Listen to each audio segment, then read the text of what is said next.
Everyone, bank যদি তোমাকে বছরে একবারের বদলে 3 মাস অন্তর সুদ দেয় তবে তোমার কি লাভ হবে নাকি লস হবে? অনেকেই ভাবে সুদ তো সেই একই থাকবে, শুধু কয়েকবার দেবে। কিন্তু তুমি কি জানো, অঙ্কের এই সামান্য সুদের পর্বের প্যাচ জানলে তুমি সেই একই টাকা থেকে আরো অনেক বেশি রিটার্ন পেতে পারো।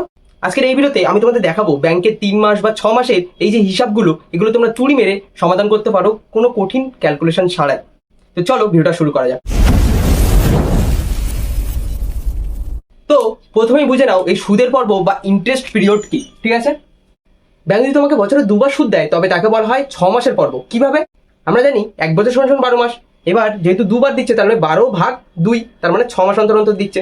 আর ঠিক সেরকমই ভাবে ব্যাংক যদি তোমাকে 4 বার সুদ দেয় তবে সেটা হয়ে যাবে 3 মাসের পর্ব। বুঝতে পেরেছি আশা করি। এখানে মনে রাখার জন্য একটা দারুণ ট্রিক আছে। ব্যাংক তোমাকে যতবার সুদ দেবে সুদের হারও তত দিয়ে ভাগ হবে, অর্থাৎ আর কে আমি তত দিয়ে ভাগ করে দেবো, কিন্তু এন কে অর্থাৎ সময়কে তত দিয়ে গুণ করবো। যেমন ধরো, ব্যাংক যদি তোমাকে বছরে 3 মাস অন্তর সুদ দেয় তবে বছরে তোমাকে 4 বার সুদ দিচ্ছে ব্যাংক। তার মানে ব্যাংক যদি বছরে 4 বার সুদ দেয়, সুদের হার কত হবে? R/4 হবে। আর সময় কি হবে? N×4 হবে, রাইট? ব্যাস, এই ব্যালেন্সটা মনে রাখলেই অঙ্ক শেষ। এখন তুমি ভাবছো ফর্মুলা কি আবার নতুন করে শিখতে হবে? একদমই না, শুধু এইখানে কিছু চেঞ্জেস করতে হবে। কেমন? যেমন R/4 মানে এটা হয়ে যাবে P×1+, এই R এর জায়গায় কি থাকবে? এখন R/4 থাকবে। নিচে যেমন ছিল 100, আর এইখানে এন এর জায়গায় কি হবে? 4n হয়ে যাবে। তাহলে এই জায়গায় চেঞ্জ হবে আর এই জায়গায় চেঞ্জ হবে, ঠিক আছে? সাপোজ একটা এক্সাম্পল দেখি। ধরো তুমি ব্যাংকে বার্ষিক 8% সুদে 1 বছরের জন্য টাকা রেখেছো, আর তুমি ব্যাংক থেকে যদি 3 মাস অন্তর সুদ পাও তবে তোমার ফর্মুলাটা কি দাঁড়াচ্ছে? P যেমন ছিল 1+, এখানে 8% ছিল, সেটাকে আমি 4 বার করে পাবো নিশ্চয়ই, কারণ 3 মাস অন্তর দিচ্ছে। তাহলে 4 বার পাচ্ছি বাই 100।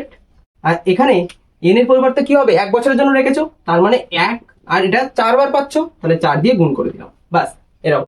জাস্ট এবার যদি আমি এটাকে একটু সিম্পলিফাই করি, ধরো P×1+, এটা হবে 4 দুগুণে 8, তার মানে হচ্ছে 2/100, আর এদিকে থাকছে শুধু 4।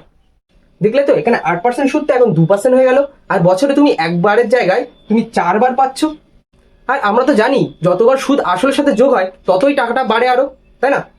কেন আমরা এই প্যাচটা শিখছি? কারণ ফিক্সড ডিপোজিট বা সেভিংস স্কিমে ব্যাংক কিন্তু এভাবেই চক্রবৃদ্ধি সুদ দেয়। তুমি যদি এই পর্বের হিসাব না জানো তবে ব্যাংক তোমাকে কত টাকা সুদ দিচ্ছে তা তুমি কখনোই মেলাতে পারবে না। তাই পরীক্ষার জন্য এটা খুবই ইম্পর্টেন্ট। তাহলে এখন বলো, 3 মাস অন্তর না 6 মাস অন্তর তোমার জন্য কোনটা বেশি লাভজনক? তো আজকের ভিডিও এখানেই শেষ। আমরা নেক্সট দিন আরো একটা ইন্টারেস্টিং টপিক সম্বন্ধে আলোচনা করবো। তো ভিডিওটা ভালো লাগলে লাইক করে দিও এবং বন্ধুদের মাঝেও শেয়ার করে দিও যারা এইসব প্রবলেম নিয়ে খুবই কনফিউজ হয়। আর তোমাদের জন্য আজকের প্রশ্ন, ব্যাংক যদি বার্ষিক 10% সুদের হারে 6 মাস অন্তর সুদ দেয় তবে তুমি বছরে কবার সুদ পাবে? অবশ্যই উত্তরটা কমেন্টে জানিয়ে দিও। তাহলে দেখা হচ্ছে পরের ভিডিওতে। ধন্যবাদ।